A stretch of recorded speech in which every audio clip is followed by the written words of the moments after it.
O Mato Grosso, maior produtor de carne bovina do país, registrou um recorde histórico no volume de bovinos abatidos em 2025. Mais de 7 milhões de cabeças foram enviadas para o abate. E é por isso que a gente recebe hoje aqui o Rodrigo Silva, que é coordenador de inteligência de mercado agropecuário do IMEA, esse instituto que faz um trabalho fundamental no estado. Rodrigo, muito obrigado pela gentileza de nos atender aqui no Jornal Terra Viva. Quais foram os principais fatores, Rodrigo, aí, que impulsionaram então esse resultado, esse recorde? E também, um pouquinho desse resultado aí e as expectativas, em relação a isto que pode melhorar para esse ano agora, Rodrigo. Boa noite.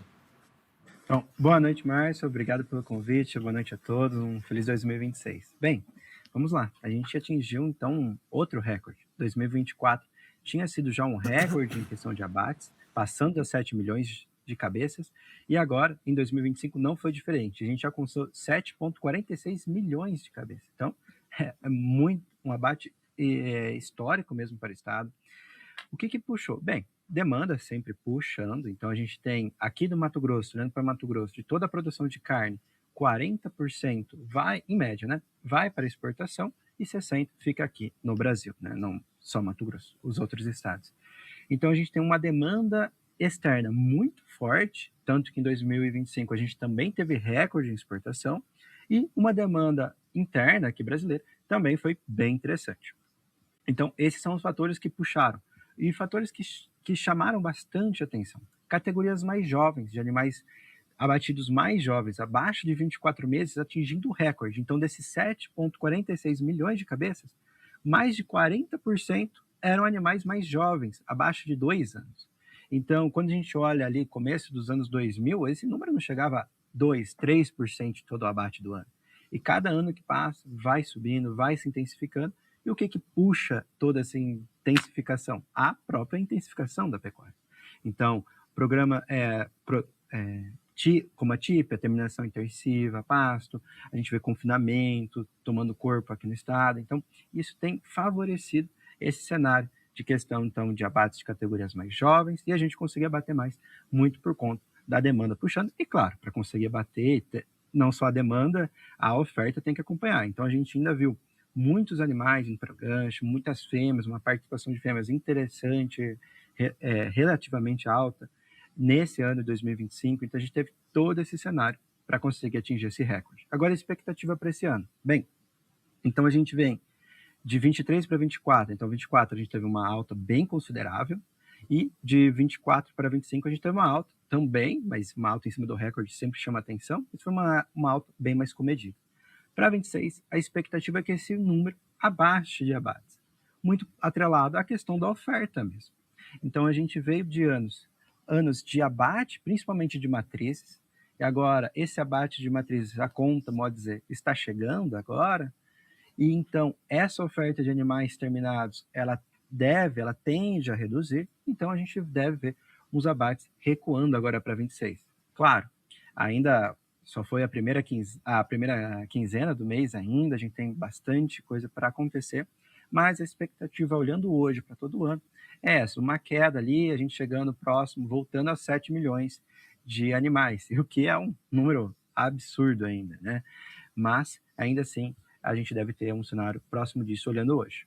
Rodrigo, o que me chama a atenção nessa sua primeira resposta, eu vou fugir um pouquinho aqui do nosso roteiro, é o que você disse sobre a porcentagem de cabeças abatidas com menos de 2 anos de idade. Não é isso? Chega a 40%. Tudo que foi abatido o ano passado no Mato Grosso, 40% é abaixo, são abaixo de 2 anos de idade. O que significa? Isso demonstra o que para o produtor? O que a gente está conseguindo fazer? Por que isso chama atenção? Ele alcançou o peso ideal antes dos 2 anos, é isso? E para o consumidor, Porque a gente tem também muitos consumidores assistindo a gente, pessoas que não são do campo aqui. O que significa para o consumidor saber que um boi foi abatido com menos de 2 anos de idade?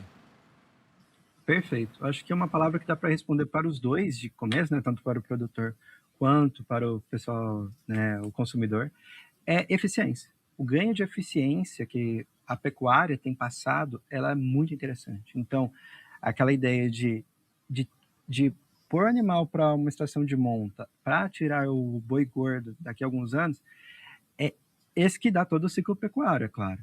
E quanto mais a gente consegue estreitar essa janela, aí seja por diversas questões, material genético, que a gente vê grandes melhorias, parte de nutrição, que a gente sempre está melhorando, parte de sanidade, bem-estar, enfim. A gente vê todos esses cenários acontecendo e o que faz diminuir esse intervalo de tempo. Então, o animal ele consegue ter um rendimento, uma qualidade de carcaça e o peso, evidente, né, uma musculatura ali, conseguindo de uma boa qualidade e uma qualidade bem mais interessante, com o animal que fica muito tempo no pasto, e a gente consegue ter esse cenário. Então, de uma eficiência, um ganho de eficiência. E para o produtor é excelente. Por quê?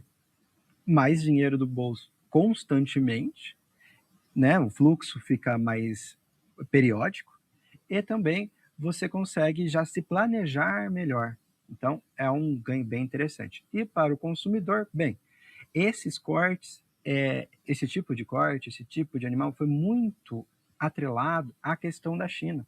Lembra quando a China entrou no mercado, ela colocava ágios em cima do boi China, né, conhecido como boi China, bem interessante para categorias abaixo desses 2 anos.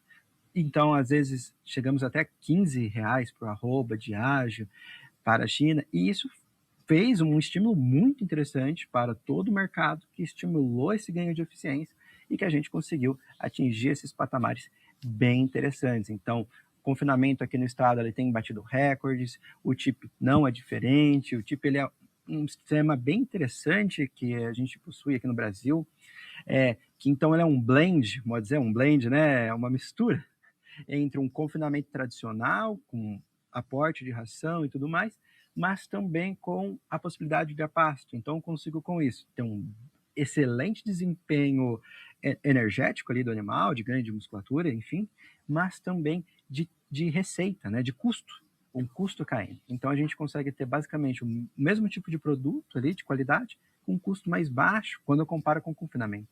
Então, olha aqui fatores bem interessantes que atrelam e ganho de eficiência, que é primoroso. O ganho de eficiência é entre tudo, não só econômico, mas de sustentabilidade. E a gente pode ir embora nessa, Márcia, nessa resposta. Ótimas notícias do Mato Grosso para a gente, com o Rodrigo Silva, que é coordenador de inteligência de mercado agropecuária do IMEA, esse instituto tão importante aí do estado. Obrigado, Rodrigo, muito bom tê-lo conosco. Eu que agradeço, sempre aceito o convite, fico aguardando a próxima. Boa noite a todos, até a próxima. Valeu, Tchau. obrigado, valeu.